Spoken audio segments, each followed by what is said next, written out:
Naman. Salayo na. Yan, J. Guevara. Pambira talaga ako. Tuloy! Lusutan namin. Ipinagdiinan din ni De La Rosa na kung meron mang extrajudicial killing noong war on drugs, hindi raw sila ang nagutos. Correct! Kung meron man nangyari, meron, pero hindi yan sinasanksyon namin. Hindi namin Correct. pinagutos. Tapos beyond of control. Hanggat wala pang warrant of arrest, Naniniwala ako tayo doon, no? Hindi mo yung pinag-utos ng Estado, walang kinalaman yun ng administrasyon ni dating Pangulong Rodrigo Duterte. Dahil dyan, direkta na ho tayo dito sa ano Mamatay ako tawa kay Butchog main eh. event natin. Kasi nandoon si Mama, ako, si Butchog.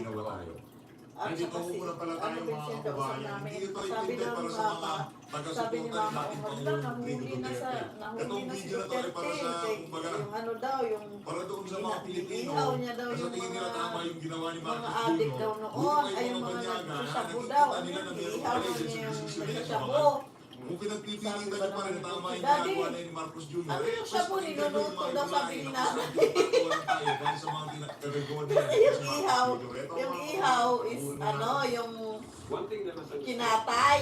Ay, yung ihaw, inano ka, yung parang kinatay. has Kinatay, parang gano'n. literally Kinatay.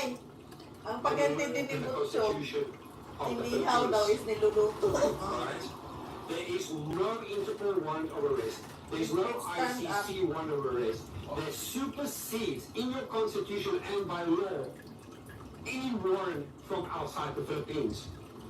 This kidnapping and deportation of Duterte is purely Marcos. He's behind it. Like I said, political and financial because he is draining the Philippines dry. Buti pa yung mga ibang nasyon, mga banyaga, alam nila totoong nangyayari sa Pilipinas. Yung mga mismong Pilipino na nagpapakaasa, bagay kumikita naman pala sila kay Marcos. Yung mga nandito sa Pilipinas, nasasaksikan din nila sa kanilang mga mata, yung pagnanao ng gobyerno, yung walang kumpay na pamimigay na ayuda, mga palpak na proyekto, sarado pa rin yung mga mata nila. Ito mga video na to, pambukas ho ito, kumbaga mga blade ito nabubukas sa kamalayan at matahan ng mga nagbulag-bulagan sa mga kalukuhan nitong si Marcos Ano Jr. wala? Gising Dapat mo si Pacquiao kayo. na lang yun. Hindi siya Dahil yung mga gagawin ni nagsasabi Pacquiao. na mga banyaga na meron ginagawa, ang Diba? administrasyon na to na mali, at kayo pinagpipilitan nyo pa rin wala, meron Si tayong Pacquiao problema na dyan. lang inano nila. Di ba?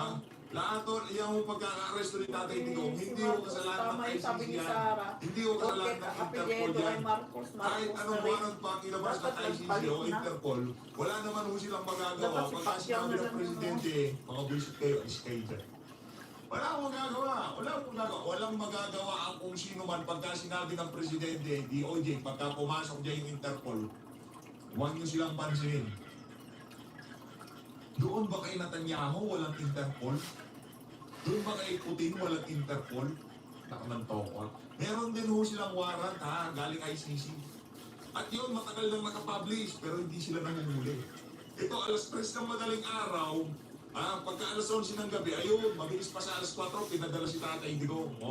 Ngayon, sa bayan ng Pilipino, sa mga susunod na pagkilos, tigilan na ho natin yung pagiging keyboard warrior.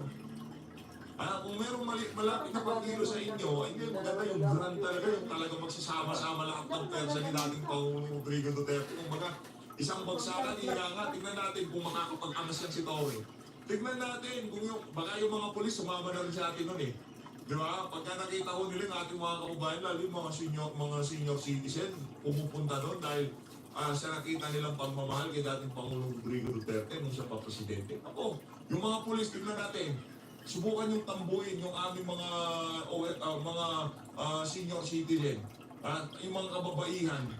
Sigurado maghahalong balat sa tinalupan. Kunyari nag-a-advance yung tipong dumadami yung mga kababayan natin tapos nauna yung mga OFW.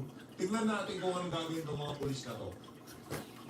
Hindi ko tayo naghihikayat Ang gagawing grand rally, peace rally. Ayan, kayo. Kumbaga ilabas lang natin sa loobin natin ngayon pagka napuno yung buong liwasang Bonifacio, napuno yung ang Mindiola, wala magagawa natin.